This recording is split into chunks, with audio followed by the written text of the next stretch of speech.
Good morning and welcome to the Denton Insider, where we are here to advocate, educate, and collaborate on behalf of the Denton business community. My name is Randy Skinner. I am one of your hosts. I serve on the Chamber Board of Directors, and as a member, I represent RS Consulting, my marketing agency. And with me is your other host. Hi, everybody. I'm Heather Gregory. I am the director over here at Stoke, which is Denton's co-working space. And we are a proud member of the Denton Chamber of Commerce and love being co-host on the show with Randy. We've had so many excellent conversations over the last couple of months. I know, it's been fun, right? And it's been kind of a little different since we've just been virtual this whole time. So I wonder, I feel like in the beginning, right, it was kind of like awkward trying to navigate this. Do you think when we go back to in person that we're going to feel awkward about that at first too? I think so. I have found myself like whenever I find myself in a crowd of people accidentally, I feel very nervous, which is so unlike me. So I think it's definitely going to be an adjustment being in the same room, but I really look forward to that. I do too. Yeah, we'll have to give each other high fives for sure. Well, so we have an awesome show today, right? We do. Later today, we get to talk to the three candidates that are currently running for the mayor for the city of Denton. So we get to hear from each of them. Early voting is underway, but election day is still coming up. And so we get to hear from each of the candidates that are running for mayor for our great town. So, but before we do that, do you have a scoop? What's going on at the chamber right now? I actually have, I think I say every week that I have a great chamber scoop. So, but this week I really do have a good chamber scoop. So two things. One, we still have ribbon cuttings going on, which are exciting to see businesses having these milestones. So definitely head over to denton-chamber.org to check out upcoming ribbon cuttings so that you can celebrate with these businesses.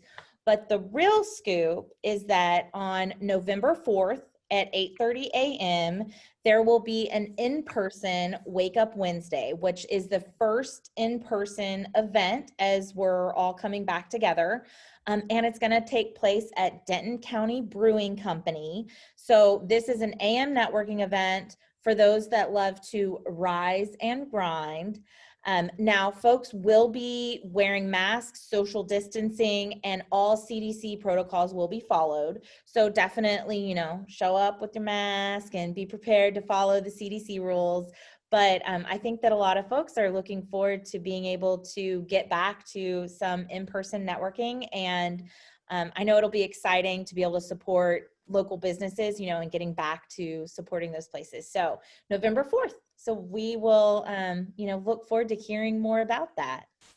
Yeah, that's great. That's exciting. I feel like that's been kind of what the last couple of months have been right? Like when everybody is wearing masks, it really makes it a little bit more feasible to get back in person. So that's awesome. Definitely. So the first candidate that we're going to be talking to today, we picked the lineup. We went alphabetical by last name. And so the first candidate that we get to talk to today is Keely Briggs.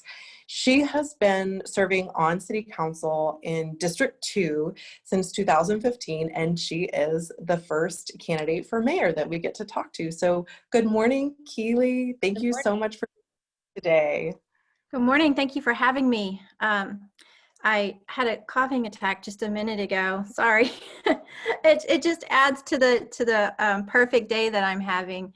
As you know, it's the end of the 9 weeks, and so with 3 boys, we were trying to make sure they have everything turned in with all these notifications and warnings coming in. So I started my day off this morning at the 6:30 a.m. at the Kiwanis breakfast. Yes, and it's a great organization. I'm just not that much of that early of a morning person. You're not one of the rise and grind, I guess, as the networking event that's coming up. That's not your norm. Well, I guess it is your norm, but not your first pick. Right. Yeah. No, I enjoyed it and I was glad to be there. But to compensate, I've had a little bit too much ginseng tea, I think. And so you're going to have to bear with me if I start, Well, we are so grateful for you coming on and just sharing, letting folks know more about who you are and why you're running. So I guess, I'm just going to toss out that question, why are you running? Why are you running for mayor? I'm running for mayor because I love serving the city. It's a job that I give 100% into, and I have grown so much since 2015. I've learned a lot about the community and myself, and I just want to serve. If for some reason I'm not elected mayor, I will continue to serve the community in every way that I have, just in a different area. But I strive to be a hands-on leader who is approachable, and I think direct representation is very effective, and local government is where it's at, right? It touches everything, and I'm just very honored to be able to be a part of that and making decisions to help guide the city in the direction that the voters want. So I love hearing that, right? Because it really is. I think that there are, people feel a certain way about politics, right? But when you're talking about your local government and really thinking about its service. I mean, for a very, very, very long time, it was completely volunteer. I don't know that people are aware of that. So it's cool to hear that that's kind of what is a driving force for you. What are the things that are important to you? Like if you had to, what is your platform or what are your priorities in the work that you're trying to do? Well, I have issues. I know that addressing homelessness is one of them, and keeping people in their homes, goes hand in hand with that, which is important to me. Preservation of open space and our natural resources is critical. For me, it's all about quality of life and attracting people, and you have to have a city that people want to come to. And so part of that is infrastructure, updating aging infrastructure, taking care of what we have, making sure that growth is sustainable and economical, and then just economic prosperity, looking at prosperity in a different, high reaching, and then just making sure, we have public safety. There's people who are worried about crime and gun violence, which has, increased in our city. So there's that aspect of it. And I guess environmental stewardship is really important to me, like I mentioned before, with preservation and open space, but it's more than that. It's about air quality, water quality, so those are the things that are important to me. And I think that as a city, we are on a really good track, right? And I don't want to get off. I want to continue to grow and continue to nurture those things. I think that really brings me to my next question, which, the track that we are on. So when you think about Denton, what does it look like from your perspective over the course of the next, 5 years or just as we move into the future? Well, it's going to be critical, right? The decisions that we make yesterday are going to affect what happens. And so we have to stop making decisions based on what's going to happen now. And we have to start making decisions on the future, what we want our city to look like and city to be. And so that's really important. And I'm afraid that a lot of decisions, for some aren't made with that vision for the future. It's going to be really important that we start doing that. I would like to see more sustainable development. I think that's in a variety of housing options is going to be, important for us. And I will just say from 2015, my focus has been about people. People come first was my motto then. and it's my motto now. And so in the future, we just need to make sure that we're taking care of our people here. You talked about, kind of thinking about economic prosperity differently. What does that mean to you? I'm glad you asked, because I've been asked a lot about, the old way incentives, incentivizing, manufacturing, warehouse jobs. And, that is just one aspect of it. And I basically have been ridiculed by a lot of people for saying that that's not the main thing that we should be focusing on. We should be focusing on people, attracting people, keeping people here, and having a city where we can create and thrive. And we can do that by by incentivizing people, entrepreneurships. It's just a different way of thinking about it. It's not that I'm anti-incentive by any means, because we need to incentivize growth and development, but we can do it where we're focused more on people than on larger companies. And I'm not saying, that that's not a part of it. I'm just saying that there's other tools in our toolbox that we can use that can bring more economic prosperity to our city than the old way that we've done things. Mm-hmm. Mm-hmm. So you've been on council for some time, and when you first came on council, if I remember correctly, that was your first role as an elected official at that point. So looking back on your experience and just kind of how much you've grown and what you've been able to learn, how do you think that plays into the effectiveness that you will have if you were elected mayor? That's a great question. You're right. Whenever I ran for city council the first time, see, there's one of my dogs, sorry. We could, they need to come on as a guest too, right? Yeah, well, some people have commented on me being in my bedroom, and that's because I have 3 boys and 2 dogs, and I can come and close the door and get away from them. We all have to give grace right now during the COVID time. So, yeah, I'm sorry. So I did not have any previous experience. I did not serve on any boards and commissions. I was standing outside in the pickup line talking to other parents, hearing about concerns, about walking to school and, speeding in neighborhoods. And, there were just some concerns that they had. And then there was my older son had an experience, and I just decided that, it was what I needed to do to create a community that they could stay in and be happy to call their home. I have learned quite a bit, when I got on council. It was very eye-opening. There's a lot that you have to learn. We're a full service city, so you learn about all of the things, coming in as a PTA president that, I knew about Robert's rules, but that's just about it.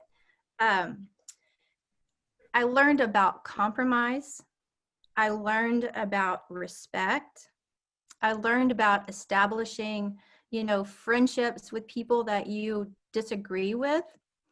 I learned that that's really important, especially when you're a board and you're making decisions for your community.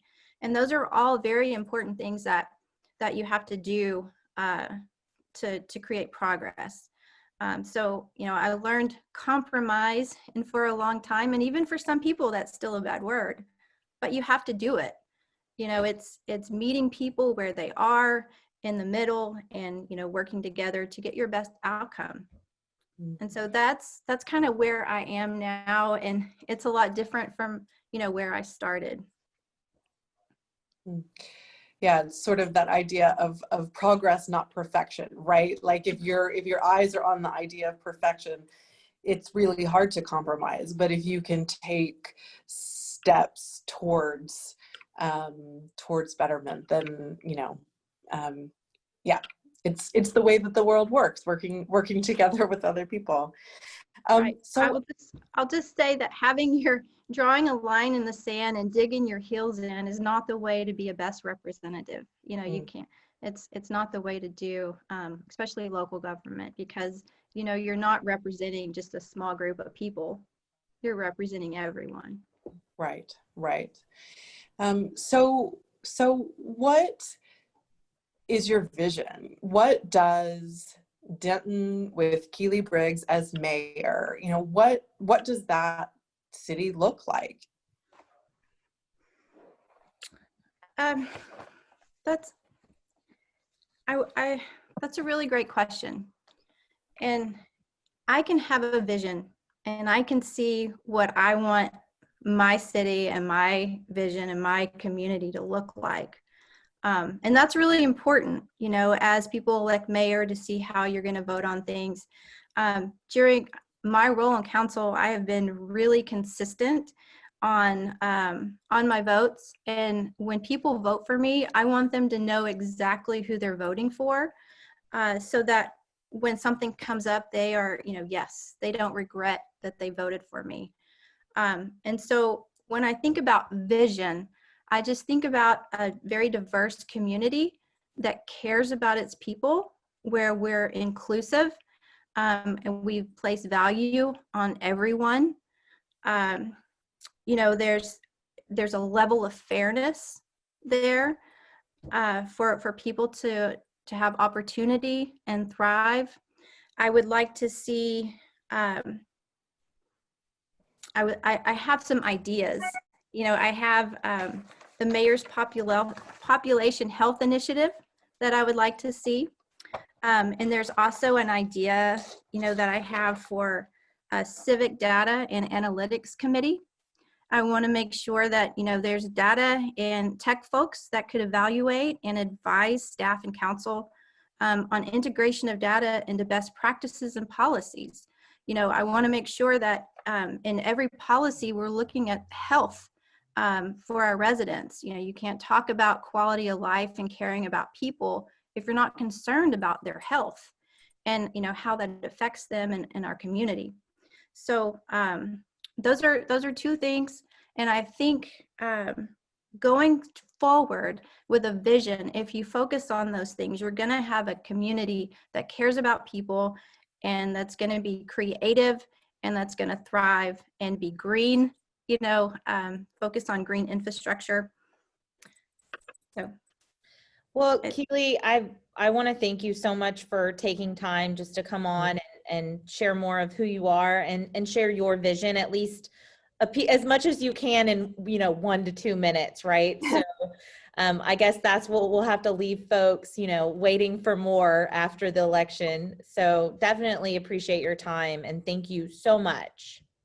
Thank you. I do want to just follow up, because I have a lot of ideas on diversity and, you know, entrepreneurship, and there's a lot of things I think we're lacking when we're talking about, you know, our future and goals. I want to make sure that we're putting an emphasis on that diversity and women in business, and focus on that with an innovation fund as well. And one of the last, Heather, you asked a question to us, and I didn't necessarily have the best answer, but I also think that besides the innovation fund, we need to have a gig economy relief fund. We need to be ready and focused and resilient in case we have to shut down again. And we need to be able to take care of the people in our community that help us create. That's great. Thank you so much, Keely. It's great talking to you and hearing your plans for our fantastic city. Thank you very much for having me. I appreciate it. So up next, we get to talk to Gerard Hudspeth, who is currently serving on Denton City Council for District 1. He is also the mayor pro tem, and he is the second candidate that we get to speak to today, who's running for the mayor of Denton. So welcome, Gerard. Thank you so much for being here today. Thank you very much. Thank you for having me. Happy to be here. Yeah, thank you for taking a little time. We're excited just to kind of chat. And so I'm just going to toss out the first question. Why are you running for mayor? Great question. So I think the primary reason is born and raised here in Denton, love its culture that I grew up in. and saw a need and a way to get back to that for future generations. So I want my kids to grow up with kind of the same Denton experience that I had. And I thought I have a unique perspective and a unique ability or skill set to achieve that. You're talking 140,000 people, so it's a lot bigger than when I grew up here. But I think we can still get back to that smaller mentality as we grow with the right leadership in that mayor's seat. So what would you say is your platform, or your, kind of what is it? What are the things that are important to you in, obviously in your role in city council, but as you seek the mayor's seat?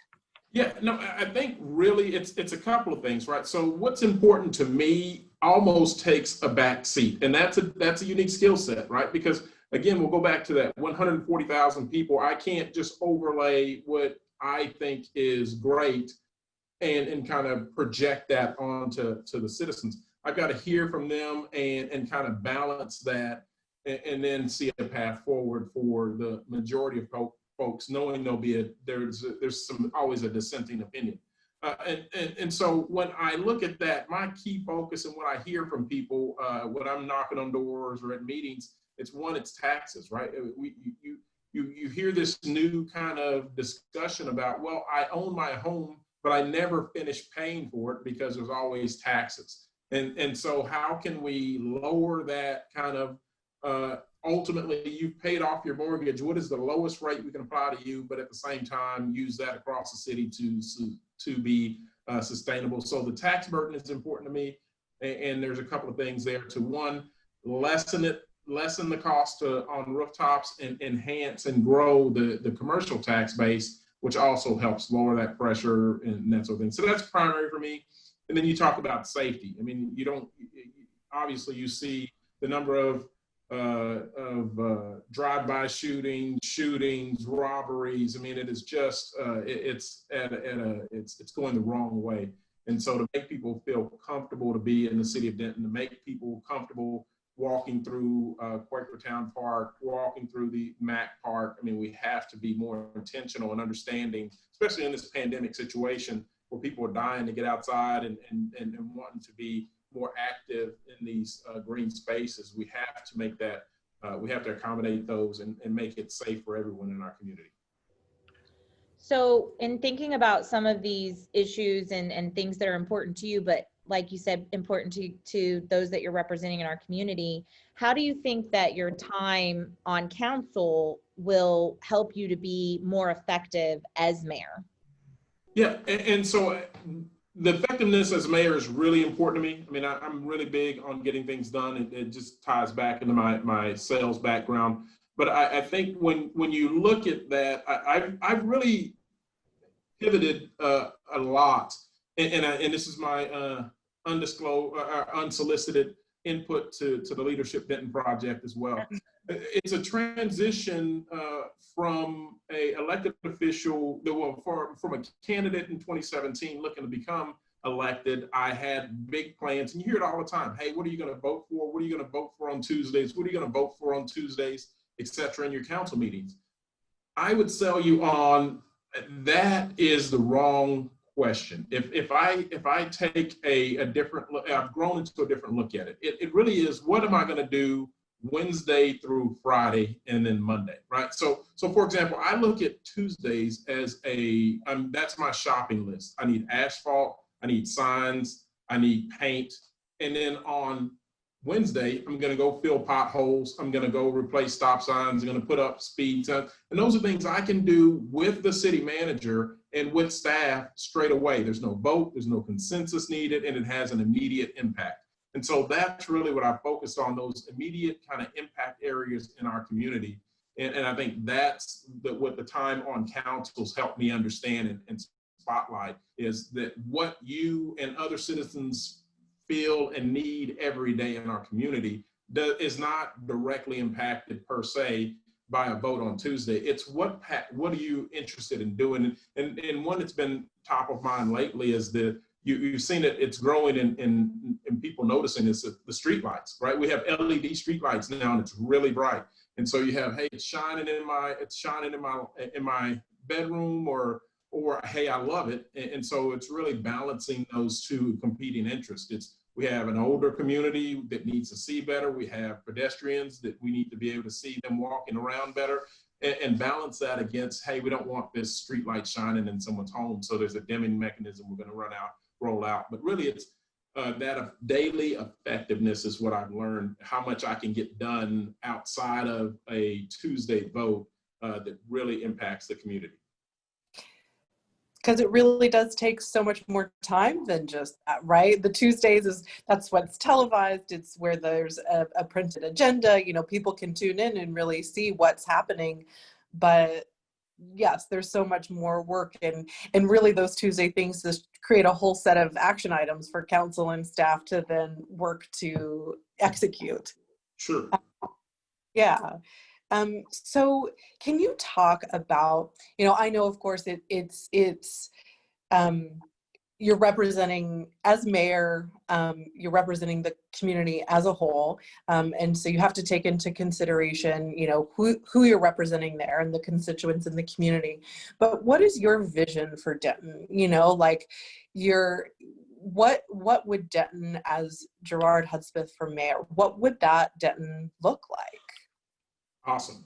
The streets would be painted purple. No. So I think I really do think it's much the same as it is now. But I think there's some key kind of commercial plug-ins we need. We need more corporate opportunities for our graduates of our local schools, and more manufacturing for those that graduate from DISD's trade center. They've learned a trade. Now we can plug it into either a manufacturing position, that sort of thing. And so I think there's kind of some small plug-ins, and so it's selective growth. And you look at, if we talk to the CEOs at both hospitals, they'll say they need higher end housing for the doctors to live closer. We don't have the neonatal care that we need, I believe, and birth, the ability for Denton moms to have their babies here in Denton. We've got to enhance that, so those are things that we have to get better about, but it's a process. And so you got to have, so for example, the folks that live in Robson Ranch would say, we need a grocery store, where I need rooftops out there to then trigger that grocery store. So it's kind of, where do these missing pieces so targeted things we want corporate headquarters. And that's why I supported the Hunter and Cole Ranch project, because Alliance Airport has every corporation that you ever want, and here's the company that worked to bring that there. Now we're just asking them to bring it 10 miles further north, and so you're working with partners that are proven and established to do that here to a smaller degree, but still maintain it. It all goes back to the Denton culture. So looking forward for me, it's strategic, core kind of commercial, so it would be corporate offices, it'll be targeted corporate things. So maybe it's a Topgolf, maybe it's an Apple store, those type things that make sense for us to leverage our location. I think we would, in my world, hopefully the community would agree that we can leverage our proximity to WinStar better. I think we can have some entertainment options that, hey, either on your way, because either Dallas or Fort Worth, you're driving to WinStar, why not stop in Denton? Why not rent a party bus in Denton and drive to WinStar and back, and stay at one of our, stay at Best Western, or, whatever, these awesome hotels we have, Hampton Inn, whatever, and kind of make us a transition point for those, so that people understand and get to learn more about the culture, I think. And then one thing I do want to touch on, I think corporate offices change a bit, right? Through this pandemic, I think you're gonna have a smaller kind of footprint for corporate offices. And so now you have let's say a JCPenney that needs a smaller footprint. Why not Denton? Why not build a synergy around those things where most people are working remote, and you just need a smaller footprint, a place to be. I think we can really thrive in that environment. Yeah, that makes a lot of sense. So kind of looking at some of those corporate opportunities and how Denton can be more attractive So with kind of thinking about your vision and, some of the things that are important to you, if you were elected, what would be your first priority? Like what's kind of the out of the gate, what is it that we would see from Mayor Hudspeth?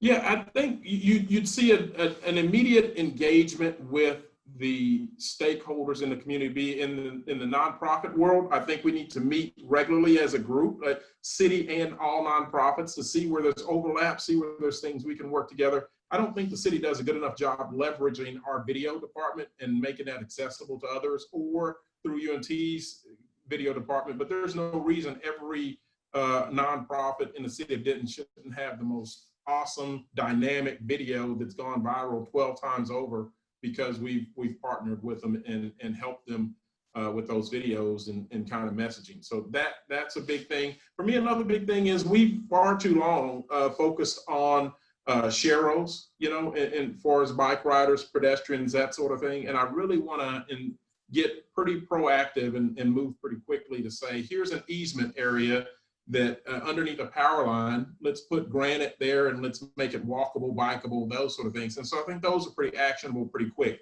Understanding, so we lose about 6 months from our whoever, so if I'm successful in November 3rd, well, initially we would have taken office in May. So you've lost some time so you really do have to hit the ground running to kind of put your footprint or your fingerprints on that your time as mayor for the next year and a half, because another election's coming. So you're going to need to say what you were able to accomplish pretty quick. And so those are kind of things that I think we can do pretty turnkey. We can start partnering with groups, start engaging with the public. It's milkshake with the mayor, that sort of thing. Oh.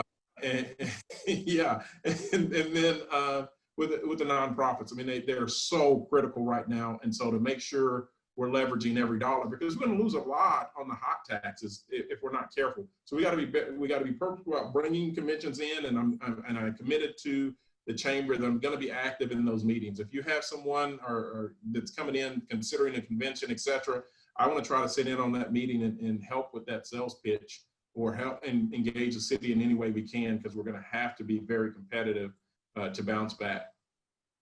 Yeah, absolutely. So thank you so much for being here and for sharing, and also thank you for your service, right? You've already been serving in city council for a few years now.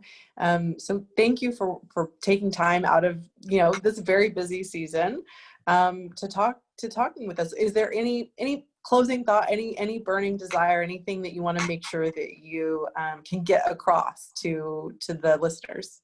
Sure. Yeah, no, I think it's important, and thank you for the opportunity. Thank y'all for reaching out. I mean, likewise, it's a lot to coordinate to make sure you get everyone dialed in and et cetera, et cetera. So thank you for all the moving parts behind the scenes.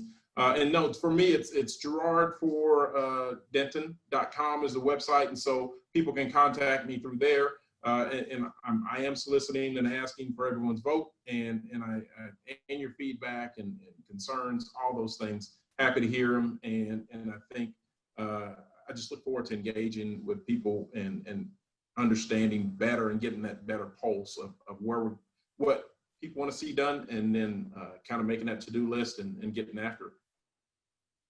Awesome. Thank you so much, Gerard. Really appreciate your time and appreciate you sharing your vision. Okay, thank you. Bye-bye. Thank you. Okay, so our third and final conversation today is with Michael Mitchell, who is also running for mayor of the city of Denton. So good morning, Michael. Thank you so much for being with us. Hi, good morning. Thank you for having me. For those that don't know you, tell us about yourself. Kind of what is your background? What do you do? How long have you been in Denton? Just kind of introduce us to you a little bit. I deliver Uber Eats. Like it's not but as far as my background goes, I've done a little bit of all sorts of jobs, like construction, fast food, like pretty much everything. And I've only been in Denton. I've only been living in Denton about a year and a half, but I've been coming up here for like the past several years, like off and on. Have a lot of friends live up here and play a lot of shows up here. Great. Awesome. So what caused you to decide to run for mayor? Why are you running for mayor?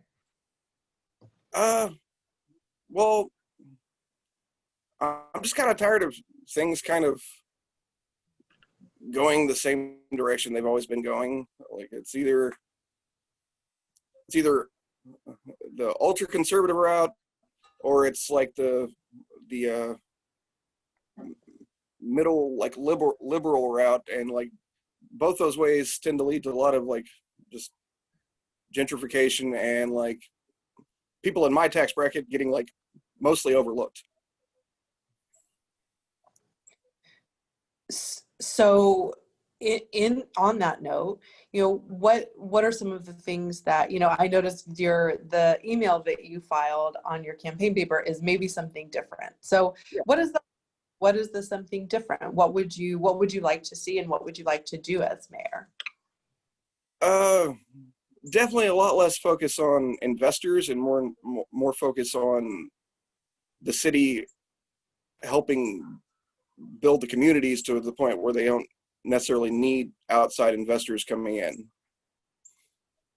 And also just improving communication in general, because I found out that the election was happening because I saw signs in someone's yard. Like it's and like you could probably ask like 10 people in the square who the mayor is or was, like, and they couldn't tell you for the most part. Like maybe like 8 of them couldn't tell you who the mayor is, you know? So like we definitely need like a lot more transparency and communication, more organization, like more like individual community organization, and not just like overall city organization.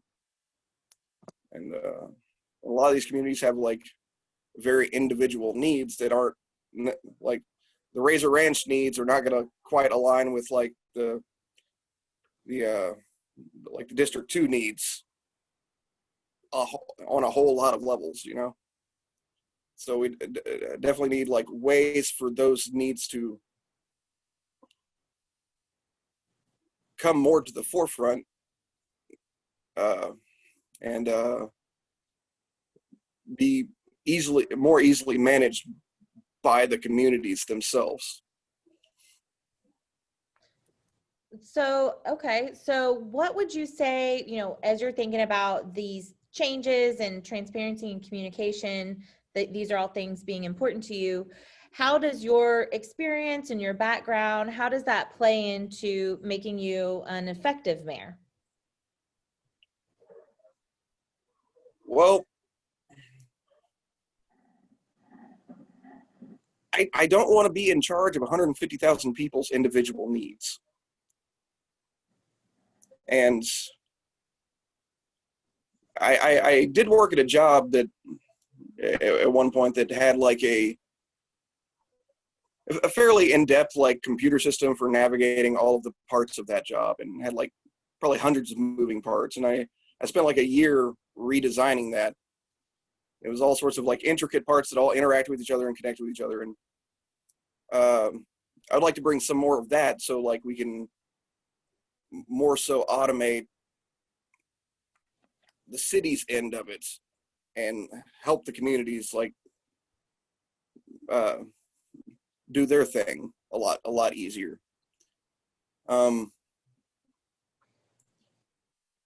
Yeah, that's pretty much it. Yeah. So what is your vision for Denton? What would Denton look like with you as the mayor? It depends a lot on the people that live here.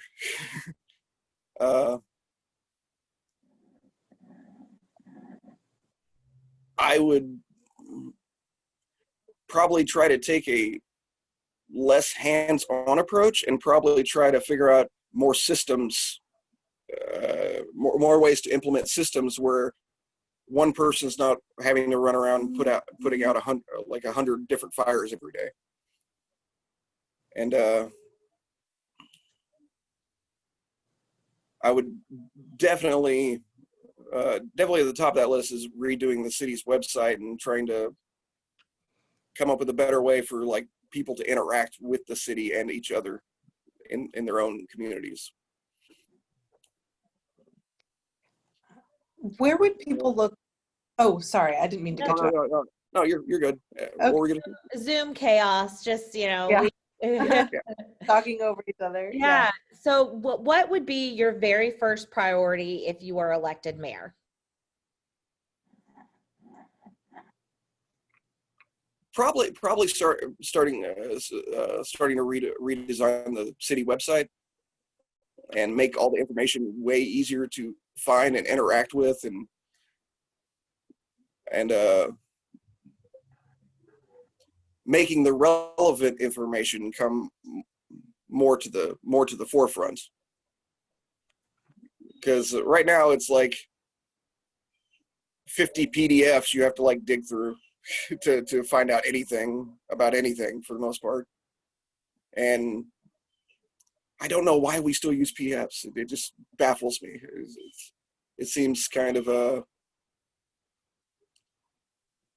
like the website was designed could have been designed like 20 years ago, and it'd still be about the exact same.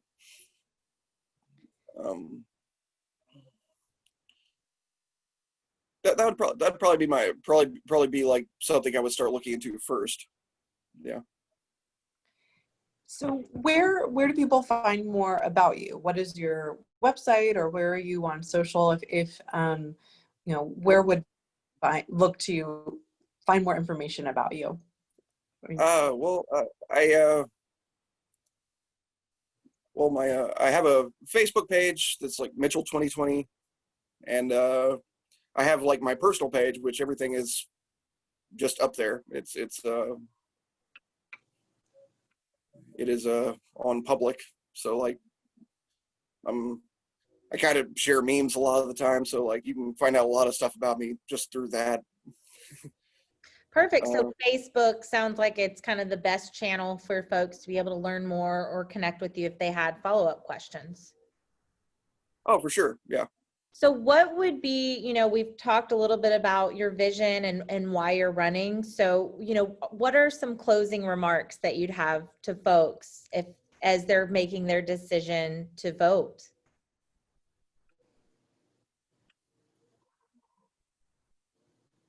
We can't keep doing things the same way we've been doing them. We need new ideas, and we need them like last week. We've been kind of trying to inch our way towards progress, and it's not a sustainable way of going about things. Like I think that's it. Yeah. Awesome. Well, thank you so much for taking time out of your day to join us and not a problem. let us know a little bit more about you. And just a reminder before we close out completely, early voting is happening now. Early voting goes until October 30th, and then that closes out. And then election day is November 3rd. So we hope that this is helpful for you to meet the candidates if you haven't already, and go vote. Engage in your civic responsibility. Well, Michael, thank you so much for joining us. We really appreciate your time. Oh, thank you. Thanks. You guys have a good day. You too. So like Heather said, everybody needs to get out there and vote. And Heather, what do we have coming up for our next couple of series? So I'm really looking forward to, I think it is next week. I don't have the schedule pulled up right now, but I think that next week we get to speak to Marianne O'Hara, who is the head of the Jane Nelson Institute for women leadership at TWU. So that's going to be a really excellent conversation. Yes, I know we have that coming up in the next few weeks, and then we have Vanessa Ellison with City of Denton Yes. to bring us some recycling. So we have some things in the queue, and then definitely if anyone has a business or a topic that we need to get on the Denton Insider, we would love to get the inside scoop. So thank y'all for joining us.